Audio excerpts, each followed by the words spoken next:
Hello everyone. We are reading the chapter number 3 of civics for class 7th. और अभी तक पिछले video में हमने क्या रीड किया था अबाउट द रूलिंग पार्टी और ऑपोजिशन के बारे में। एमएलएज कौन होते हैं, किस तरह से चुने जाते हैं, कॉन्स्टिट्यूएंसी क्या होती है, ये सब हमने पिछले पार्ट में कवर किया था। और अब जो है हम आगे फर्दर रीडिंग करेंगे कि सरकार कैसे बनती है, गवर्नमेंट बनती कैसे है। एमएलए तो हमने चुन लिए, एमएलए इलेक्ट कर लिए हैं, वो जीत गए हैं, रूलिंग पार्टी बन गई है, ओपोजिशन बन गई है। अब ये एमएलए जो है मिनिस्टर्स कैसे बनेंगे, तो let's read. After the election the MLA belonging to the ruling party will elect their leader.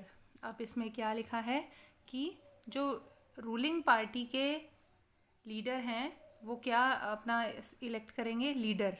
यानी जो रूलिंग पार्टी है जिसके एमएलए सबसे ज़्यादा हैं वो अपना लीडर बनाएंगे। और वो लीडर किस में से होगा, उसी पार्टी में से, जो रूलिंग पार्टी बनेगी उसी में से एक लीडर चुना जाएगा। Who will become the chief minister, और वो लीडर क्या बन जाएगा, चीफ मिनिस्टर। तो दोबारा से मैं आपको बता दूं, जीते हुए एमएलएज यानी रूलिंग पार्टी के जो एमएलएज हैं वो अपने में से ही एक लीडर चुनते हैं और वो लीडर क्या बनता है, चीफ मिनिस्टर।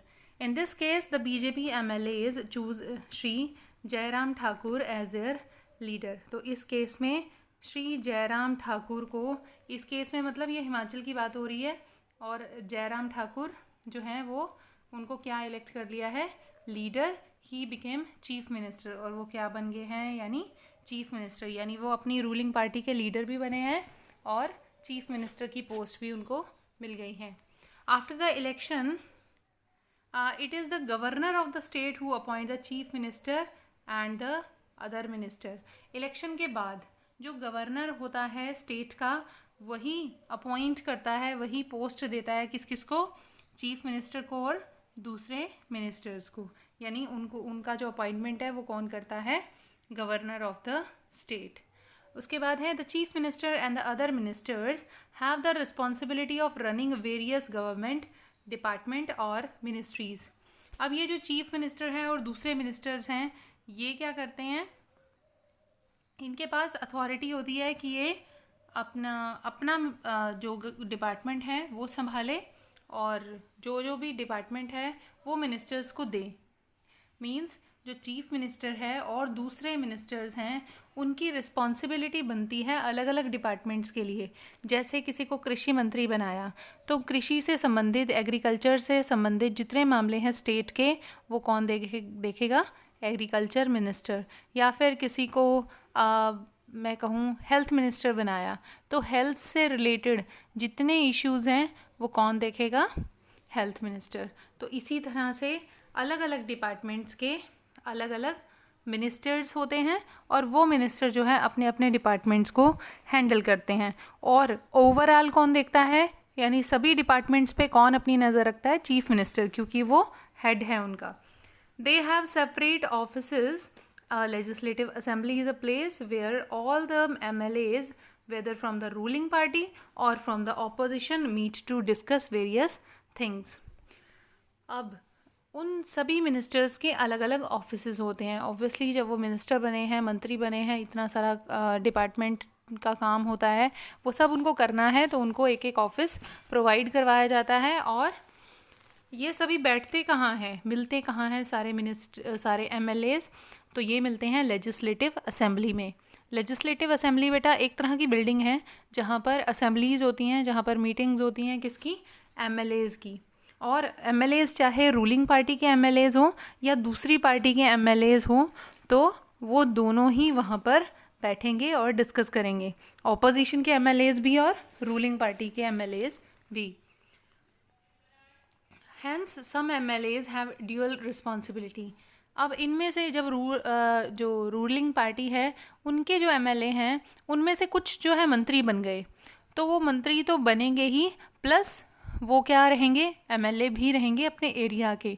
मान लो अगर मैं एग्जांपल दूं आपको मनोहर लाल खट्टर का, तो वो करनाल से एमएलए भी हैं और हरियाणा के मंत्री भी हैं, तो उनके पास ड्यूअल रिस्पॉन्सिबिलिटी है, दोहरी रिस्पॉन्सिबिलिटी है। यानी एक मंत्री के लिए भी मंत्री की तरह भी उन्हें काम करना है, मुख्यमंत्री हमारे राज्य के, प्लस उन्हें एमएलए के तौर पर भी देखना है हमारे एरिया को। as one as a MLA and other as a minister who will read about we will read about this further। तो आगे है a debate in the legislative assembly। Debate क्या होती है? बहस या किसी भी चीज़ को अगर हम डिस्कस करते हैं बहुत सारे लोगों के साथ तो वो डिबेट होती है। तो let's read. Afreen Sujata and many other students from their schools travelled to the state capital to visit the legislative assembly which was housed in an impressive building। तो आफरीन सुजाता स्टूडेंट्स हैं और वो अपने स्कूल से जाते हैं लेजिस्लेटिव असेंबली को देखने के लिए, और वहाँ पर जाकर देखते हैं कि एक इम्प्रेसिव सी बिल्डिंग उनको दिखाई देती है। The children were excited after the security checks they were taken upstairs. तो पहले सिक्योरिटी चेक होगा, किसी भी गवर्नमेंट डिपार्टमेंट में हम जा रहे हैं, उसके बाद जो है उनको सीढ़ियों से ऊपर लेकर जाया जाता है। There was a gallery from where they could see the large hall below. There were rows and rows of desks. तो वो देखते हैं कि ये गैलरी है और गैलरी में वो देखते हैं बड़ा सा हॉल है और हॉल में जो है डेस्क लगे हुए हैं और उन डेस्क पे जो है MLAs बैठते हैं। This assembly was going to have a debate on the current problems. तो इन असेंबली में जो भी करंट प्रॉब्लम होती हैं स्टेट की वो डिस्कस की जाती हैं। During this time MLA can express their opinion and ask questions related to the issue और give suggestions about what should be done by the government. तो यहाँ पर बैठकर MLA जो हैं अलग अलग इश्यूज़ जो होते हैं स्टेट में, अब इतना बड़ा स्टेट है तो अलग अलग प्रॉब्लम्स भी होती होंगी, कुछ डेवलपमेंट के काम भी करने होते होंगे, तो इन सभी चीज़ों को डिस्कस किया जाता है लेजिस्लेटिव असेंबली में बैठ के।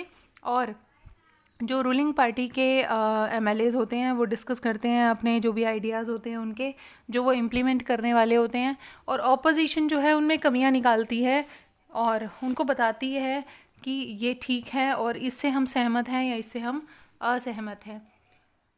Those who wish to can respond to this. The ministers then replies to the questions and try to assure the assembly that adequate steps are being taken। तो प्रॉब्लम्स जब रखी जाती हैं तो मिनिस्टर्स को उसका आंसर करना होता है। जिस भी डिपार्टमेंट से रिलेटेड प्रॉब्लम है उसी डिपार्टमेंट के मिनिस्टर को उसका जवाब देना होता है लेजिस्लेटिव असेंबली में। The chief minister and other minister have to take decisions and run the government। अब गवर्नमेंट को चलाता कौन है? यहाँ पर आंसर है कि the chief minister and other minister have to take the decision and run the government. We usually hear about them और see them in the news channel और इन द पेपर। जो भी वो डिसीजन लेते हैं हमें कहाँ नज़र आते हैं वो डिसीजन? न्यूज़पेपर में या न्यूज़ चैनल्स पे हमें बताया जाता है कि इस मिनिस्टर ने ऐसा डिसीजन लिया है राज्य के लिए। However, whatever decisions are being taken to have approved by the member of legislative assembly।